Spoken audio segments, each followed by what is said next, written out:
Conservative Supreme Court Justice Amy Coney Barrett handed down a decision that is shocking. Now, this had to do with a vaccine mandate at Indiana University, and this case made its way all the way to the Supreme Court, where students were hoping that the Supreme Court would block Indiana University's vaccine mandate, but that is not what happened.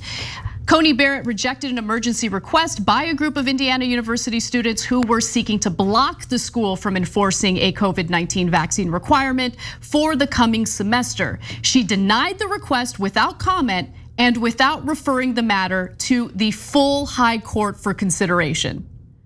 I have to be honest, I am pretty surprised by that. Because, the whole point of ensuring that you install these conservative justices is so they carry out this, vision of America that's deregulated. It's all about the individual, but that is not what happened here. Now, look, if we were talking about corporations, I guarantee you Amy Coney Barrett would vote in a way that would not shock us. But let me give you more details. Lower courts actually declined also to block the policy, saying the students were unlikely to prevail on claims that the mandate violated the Constitution.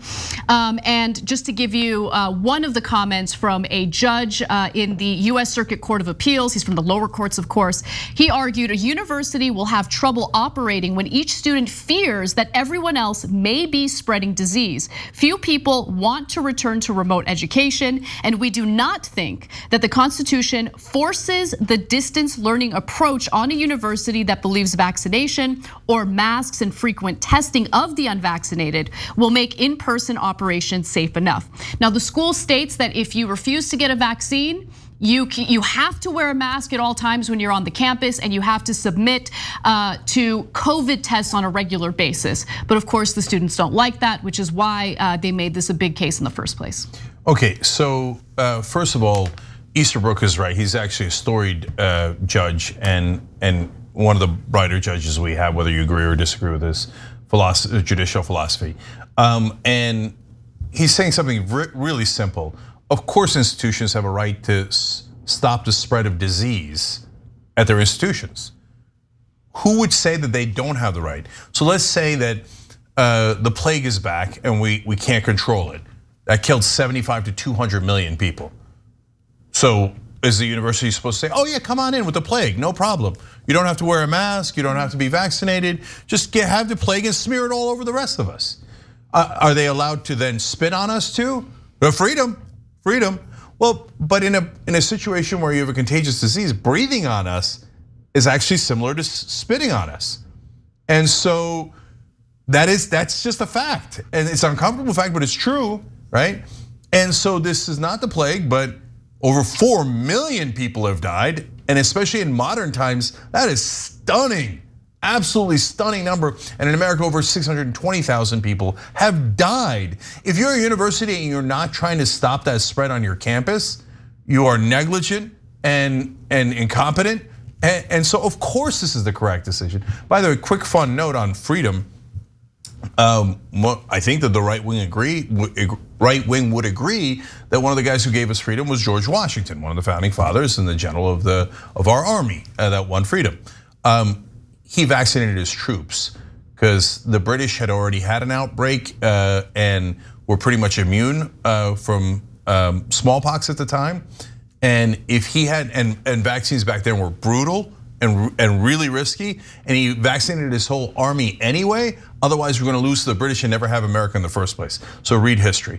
And then finally on Amy Coney Barrett, Anna, I think you hit it, she's ruling this way in the case of the university. Exactly. Sure, but the very next case is going to be corporations. And so when it comes to corporations, she dismissed it so out of hand. She did not bring it to the entire court, and she said they could not win on the facts no matter what, basically. She didn't even give reasoning. Like she just was like, no, sorry. Like it was as much of a rejection as you could possibly have on the Supreme Court. And one of the reasons is because these conservative judges are just pro-business. They're giant. They are in favor of giant corporations. That's why they were selected by corrupt politicians. And so when corporations come and say we're going to do a vaccine mandate, trust me that Barrett and almost all the other right wingers are gonna be like, yes, sir, absolutely, sir. Corporations can do anything they want, sir. And that's a preview for this. Exactly, and look, Governor Greg Abbott of Texas should take note because he has implemented basically he has banned mask mandates. Now the Dallas School District has decided to ignore his ban. The Dallas Independent School District in Texas will maintain its mask mandate for students despite Texas's Supreme Court ruling that upheld Governor Abbott's ban on such measures. So who knows if this case is gonna make its way to the Supreme Court, but at this point we have precedent based on the way that Judge Amy Coney Barrett, Supreme Court Justice Amy Coney Barrett handled the Indiana University case. So we'll see what happens. Yeah, and by the way, look, in the bonus episode for the members, I'll tell you a story of my kid's first day of school and a little bit of drama that happened there in LA. Hit the join button below if you're watching on YouTube and you can get that bonus episode. But just think about what Abbott is saying in Texas. If you have decided that your school is going to be safer with masks, I'm not going to let you make that decision. That's banned. Yes, I'm gonna ban you from being safe. So now imagine you had your kids in that school and the people running the school said, we're positive they'd be safer if everybody was wearing masks. And a bunch of people said, no, we don't want to. We want to endanger your kids. This is a recipe for disaster. And these are the guys who said, oh, we're in favor of local rule.